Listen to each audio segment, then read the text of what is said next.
Hello everyone and welcome to a very special Fight and Focus ahead of the March 6th AEW event, Revolution, which comes to you live at 8 p.m. Eastern Time internationally with AEW Plus on FITE. That's right, check the app, check to make sure it's available in your market. I'm Josh Shernoff and my guest is a man who needs no introduction but has earned the right to have one, so here we go. He's a multi-time world champion, the first ever AEW World Champion. He's the leader of the Inner Circle, the Demo God, Le Champion, the Influencer, and as we heard this past Wednesday night, the big one. Please welcome to Fight and Focus, Chris Jericho. Chris, thank you so much for being here. That's quite the list of catchphrases that I have, but I'm glad you remembered all of them. Thank you. I have to keep a list so that I remember all of them too. Yeah, I heard you're good with lists. There we go. I was going to run down your list of accolades, but that was significantly longer. It was kind of neck and neck with catchphrases, but that's something I want to jump right in to talk to you about. How you are probably the number one person that comes to mind when someone says about evolution in their character and in wrestling. You have managed to reinvent yourself again and again and again, which is impressive in its own right. But the fact that you've managed to be able to do it and have so many new iconic catchphrases without it ever feeling forced, how do you do that? How do you get a feeling at some point where you say, you know what, this is feeling stale, this is feeling old, I need to change something up? Or does something come to you and that's when you're just like, hey, that came to me, so let's rock and roll with that? I mean, you never really know what's going to hit when you try different catchphrases. And the best way for them to work is just be organic. You'll say something and then it works. Like, for example, last night when I said, you can't win the big one. And in this company, I am the big one. And I went afterwards, you kind of always peruse social media to see what people liked, what they didn't like, and you take it with a grain of salt. But what I noticed was a lot of people were saying the big one, hashtag the big one. And I was like, well, there you go. That's it right there. It's organic. It's real. If I decide to continue with that, I can. So, I mean, it just depends on what the situation is. And also it's all up to me. Like if I decide I want to get something over, I'll stick with it until I do. And it's usually easier to do that as a heel because you can have people go, oh, that's so stupid. Like, the list of Jericho. If you try to do this as a baby face, you might not even be able to pull it off. But when you're a heel, you have no rules. So I find most of the catchphrases that I come up with is when I'm a heel, because then you get them over. And then when you turn babyface again, everyone thinks they're great. Yeah. When you're a babyface, although Eddie Kingston doesn't know what a babyface is, apparently. Last night he asked what a babyface was. A good guy, a fan favorite, if you're reading a Pro Wrestling Illustrated magazine. You have a little bit more restraints upon you, but you still can do it. You just have to be completely confident and, what's the word I'm looking for? You got to really be into it. And if you can really commit to that, you can get it over as well. So it all depends on the performer. And it all depends on how much of a level of commitment you want to give to it. But you also have to realize sometimes you got to cut bait. This one's probably not going to work. Let's come up with something else. So, you mentioned babyface and heel and all of that. So what I found interesting with your career as well is while you have reinvented yourself so many times, you haven't necessarily had to reinvent yourself to switch from a fan favorite to a non-fan favorite, a villain, if you will. How do you ever, when you're doing that, do you ever worry? Because I've always heard, a true heel isn't trying to be funny, isn't trying to get over, isn't trying to get someone to cheer them. They really want people to hate them. Have you ever, at this point in your career, was there a time where you're ever like, man, like I'm doing everything as dastardly as I can, but these people, I've done this for so long that they respect me so much that's almost making being the bad guy difficult? Or is it just all part of it? No? No, absolutely not. I mean, if you're a great pro wrestler, and some people consider me to be a great pro wrestler, you can do both. I've never been of the mindset that, well, a good heel's a good heel, but he's not a good babyface. You need to be able to do both, and you should be able to do both. And you need to read the room, so to speak.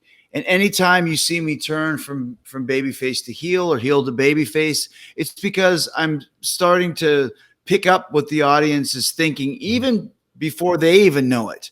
And if you think, oh, Jericho's full of shit, you can look at Stone Cold Steve Austin and Bret Hart, the famous WrestleMania 13 double turn, where they both knew that Bret was already a heel and Steve was already a babyface, but the crowd didn't know it yet until they did the switch. And then everybody was like, of course, it's perfect, makes perfect sense.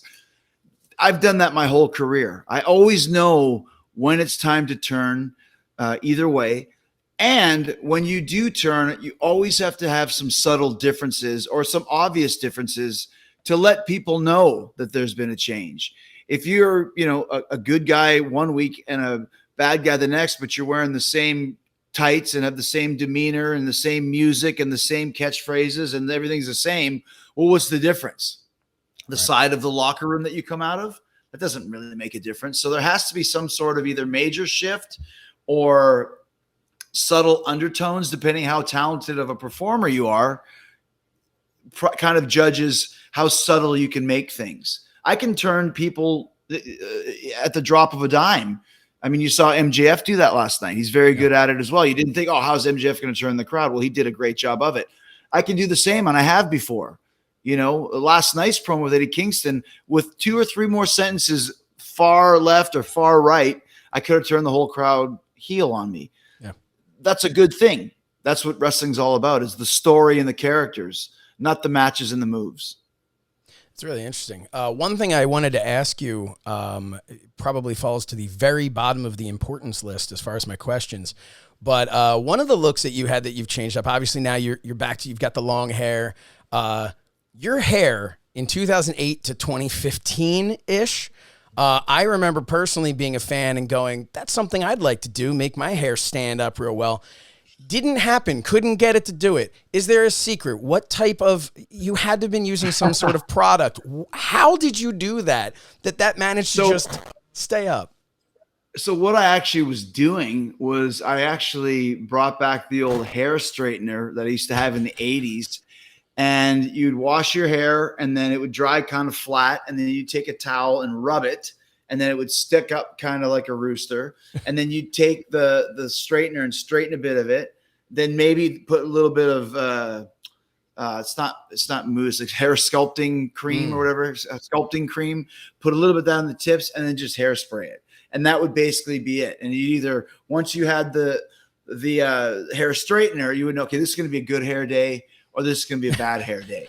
You know what I mean? And sometimes because we were on the road so much, and you only trust a certain person to cut your hair. Sure. And sometimes I wouldn't be able to get in. So you could always tell that it had been a long time if it was really long and like rooster sticking up, because that's just, I just had to get it cut, but I couldn't, find my hairdresser to do it.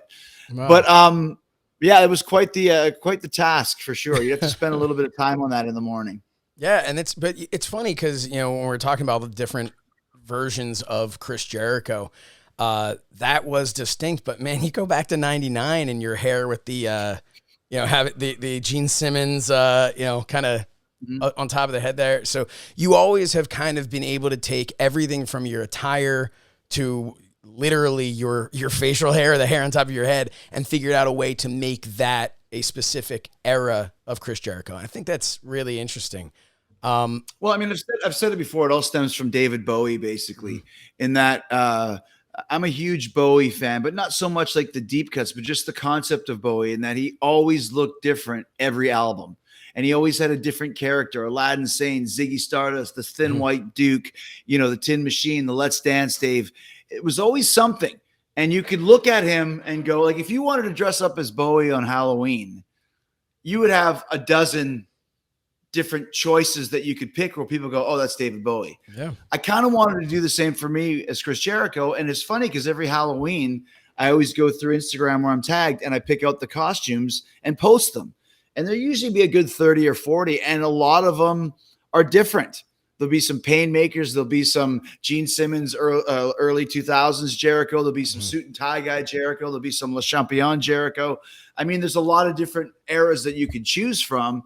And that I take great pride in that, because you're always keeping people guessing, and you're never getting stale and stagnant. And when you're on TV every week or twice a week, like AEW is now, you have to keep things changing and different, or else it just becomes nostalgia. And I never want to be a nostalgia act, and I never will be. I was having a conversation with Sean Waltman the other day, actually, on one of these Fight and Focuses, and we were talking about that, about how it's, for somebody to be a nostalgia act really does speak to, in one sense, the what a great career they had, right? That they do have the ability to just walk out there and have people cheer them because they're remembering the good old days. But at the same time, as he had put it, you get that excitement, that pop, and then it almost turns sad after a while. I thought that was really interesting the way he explained it. And it's something that I think, you are the prime example of somebody who has not allowed that to happen. I think that's really cool. Moving on to March 6th, AEW Revolution. We now know it is going to be you versus Eddie Kingston.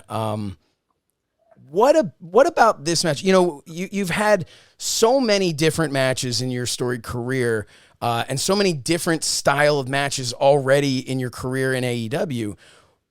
What are you most looking forward to about a match with a guy like an Eddie Kingston? And I don't want to just strictly say he's a brawler, because he definitely has a lot more. I don't even know what that means. No, I guess I can just cut you off right there. I hate the term brawler. I don't even know what a brawler is. Who's a brawler? Bruiser Brody? What does that mean? It means he has great fucking matches every night. I don't know if that's a brawler, a high flyer. I don't know. You tell me. But my point is, they're either good matches or they're bad matches. I never categorize anybody, because wrestling is wrestling. And you have to be able to do all different styles to be a great worker. I find in AEW, one of the kind of things that's been misconstrued is that a good match is in accordance to how many high-flying high spots there are. Now, obviously, there's a place for that, just like there's a place for a death match and there's a place for a cage match. But to me, what is a 5-star match? And that's what grips the crowd, both in storytelling and in delivery. I knew from the start that Eddie Kingston and I would be able to create something that's a little bit different from the norm, that's a little bit more intense, because there is a little bit of dislike between us. There has been since day one. Now we're both professionals and we work together, but I really don't like him. And I'm not saying that as a gimmick or a work. I just don't care for the guy as a person. I feel he's a bleeding heart with the smallest violin. I had so many hardships and bullshit. We all had hardships, and basically what I said in my promo last night about him, I really believe I'm not saying he's a failure. I think he believes he's destined to be a failure because of his lineage. I said from the start that he had what it took to be a top guy, and I was right. But I also said that he can't handle the pressure of being the top guy. He can't handle the pressure of going to the top of the mountain, because if he ever made it, he would crumble and fall off the other side. I think he's got that achievemophobia, which is actually a word. I didn't just make it up. He's afraid of success. He fears success. I've never had that, because I've been on top of the wrestling world in different countries since I was 22 years old, on the cover of every Mexican wrestling magazine in 1993. Google it. I wasn't making that up. So I think there is some jealousy there with Eddie Kingston, but I also knew it would be very intense and it would be different. Now, when you talk about the match, I expect it to be very hard-hitting. I expect it to be very impactful, because there is some real-life animosity between us. So if you want to call that brawling, or you want to call that just a hard-hitting fight, or you want to call it a fisticuffs, or whatever you want to call it, I think it's going to be different from everything else on the show. I'm not a technically advanced wrestler like Daniel Bryan. We know that Eddie Kingston isn't. I'm not a high flyer like Phoenix is, and Eddie Kingston isn't either. But both of us know how to have a great match, and both of us have had many great matches. Me way more than him, because I've been doing it at the highest of levels for so many years. So I'm expecting it to be a show stealer, but in a completely different way than someone who's rating matches by how many high spots there are. I don't think there's going to be a lot of high spots with Eddie Kingston and Chris Jericho. I think there's going to be a lot of animosity, a lot of hard hitting. Violence is cliched, but I think it's going to be a fight that everybody can feel while they're watching. And there's a difference between a match you can feel and a match that you can stand up and cheer for because it blows your mind from an athletic standpoint. There is a difference between the two. You mentioned being on the magazines in Mexico, and that's a great transition into a question that I did want to ask you. Obviously, AEW Plus here. What's that? That's why I said it. There you go. Waiting for this question. I appreciate it. So AEW Plus on FITE, that is where, and we ask everybody on FITE, go right now, check on your app to see the availability in your market for AEW Plus. Ton of fans. We have a ton of European fans on AEW Plus on FITE. Canadian fans, obviously you are proud to be Canadian. So one of the things I wanted to ask about that for that audience that's watching this right now, what are some of your favorite venues to perform outside of the U.S., be it wrestling or be it music as well? Are there any fans that there's one specific venue itself, the actual physical building, or the fans in that area that come that you really just, when you're going on tour there? The thing about AEW is that we really started and came into prominence probably about 6 months into the pandemic, 6 months into the lockdown. I think that's when people started realizing these guys are the real deal, because the stories that we were telling in front of no people that were still great stories and still drawing lots of viewers at home. Sure. So there's a huge world out there. Canada, for one. Oh my gosh, when we first hit Canada, think of where we could go in Toronto. Think about Winnipeg. I mean, the two top guys in the company, two of the top guys, Chris Jericho and Kenny Omega, we're from Winnipeg. Hello, we're just waiting for that. London. I mean, the Khan family has a huge stake in London, as does wrestling. And when Fozzy was over there in December, so many people were asking, when is AEW coming over? So specific venues, I mean, it depends on the crowd, but London is a great city. Glasgow is a great city. And these are both for Fozzy and for wrestling. Toronto, Winnipeg, Tokyo. I love wrestling in Japan. It's one of my favorite places in the world. Mexico City, another great place to wrestle. Sydney, Australia, Melbourne, Australia. All of these places all across the world are Manchester, England, Birmingham, England. They're just great wrestling towns. They're great Fozzy towns. So I can't wait. Like I said, we were fortunate enough to be able to make it back to England with Fozzy, the UK, Ireland, Scotland, Wales. Dublin's a great city to work in. Belfast too. And just to go, and every single show was sold out. People were ready to come and be a part of something again, similar to what's been happening in the States. Mm-hmm. So as soon as the UK opens, that's going to be huge for us. As soon as Japan opens up a little bit more, I can see a huge New Japan versus AEW super show. And like I said, Canada is a complete no-brainer, because I think there's probably 6 or 7 cities there that we could do huge business in, because I believe that on TSN, the Canadian Sports Network, our ratings are the highest wrestling ratings out of any company, AEW Dynamite. So the people are ready for us to go there as well. So, and we're excited too, because then also on top of that, there's so many places we haven't even been in the States yet. But sure, I was going to say the West Coast. The West Coast, I mean, the Pacific Northwest, and there's so many places that we haven't been. And the reason for that is because 3 months after we started, we were wrestling in Jacksonville for 8 months straight. And thank goodness we were able to do that, and it was awesome. But once we started going back on the road again, and once crowds started coming back, and it didn't take long, we realized there is a lot of places that haven't seen us yet, and we are ready to go, because we got everything organized with the stories, the talent. We've got the greatest roster in the world today. It's going to be an explosion when we finally do get a chance to hit some of these cities and some of these countries that we've never been to before. Yeah, it's really fascinating when, I had the opportunity to be there at the first Dynamite to host a Fight and Focus there. And the pandemic really created this time warp, I feel like, for all of us, where we can't really place what was when.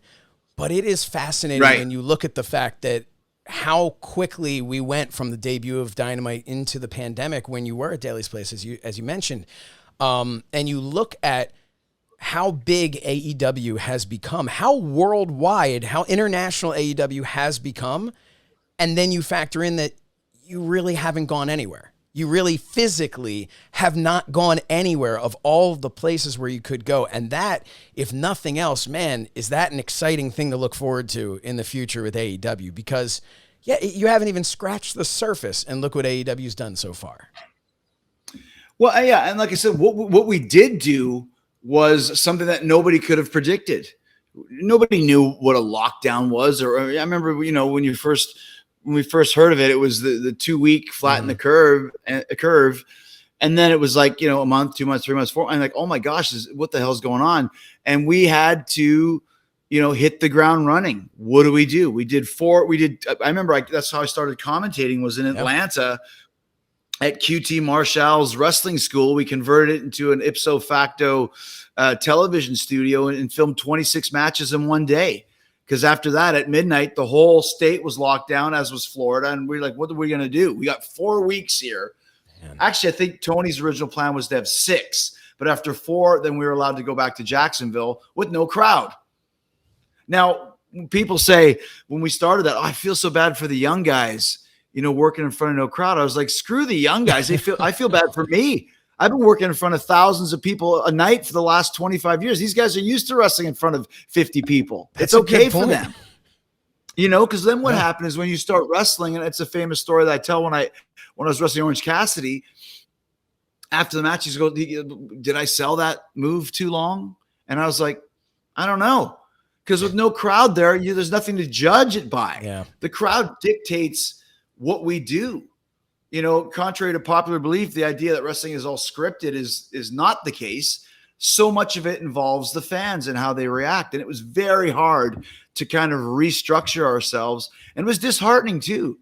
After 3 or 4 months, I was like, am I even still over anymore? Like if a crowd showed up today, would they even remember us? And of course they did. And it was awesome once they started coming. But for the longest time, it was very strange, but we put on a great show every week. Our stories were amazing, and we adapted Stadium Stampede and everything in between. We took the pandemic, we took the negative of the pandemic and almost turned it into a positive. And I think that really cemented us with our fans and all the new fans who came to check us out. And as a result, we're still, and now more than ever, the hottest wrestling company in the world today.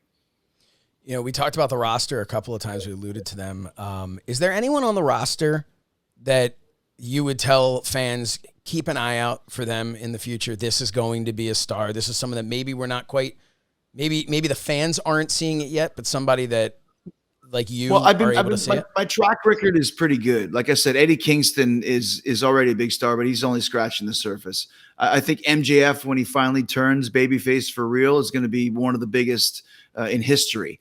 I think Danny Garcia, I think 2.0. I think all 3 of those are underrated.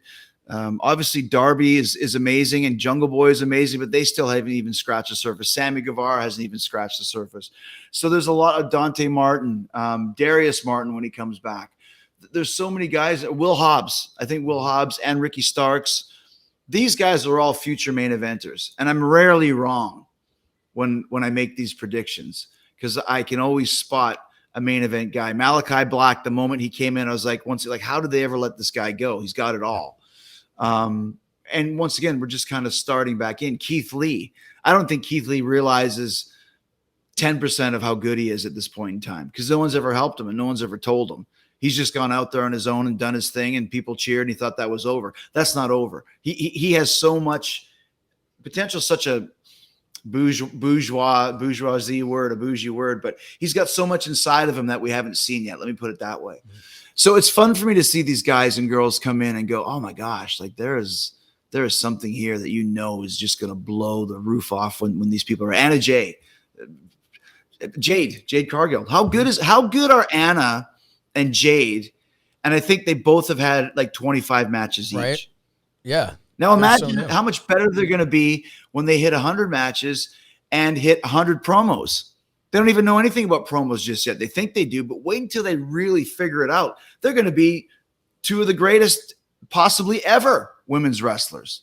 So you can see them come in. And that's one thing I loved about AEW from the start is everybody was so untapped raw talent that I was like, oh my gosh, like when me get my hands on them, and now you bring in Daniel Bryan and CM Punk and these other guys with years and years and years of experience, it's just going to be a pleasure to watch them all grow. And if you think the company is big now, wait until some of these guys hit as megastars, and then it's a completely different ball game.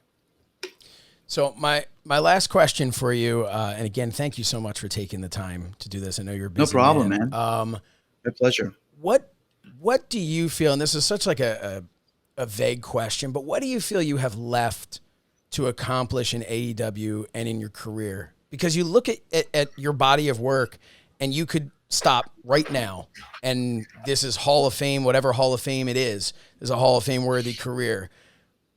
But you also look at you out there and it really, to me at least, doesn't look like anything's winding down for you. So what do you feel you have left to accomplish, or what are your personal goals, I should ask, to accomplish in the rest of your career? I mean, I don't have a list. There's that word again. I just know this. Probably about 2016, I thought maybe it's time to start winding down. It wasn't as fun. Then I went to Japan, Jericho versus Omega. I was like, oh, holy shit, this is amazing. Like, wrestling is fun again. And that pretty much begat AEW. That reignited my passion and fire for wrestling.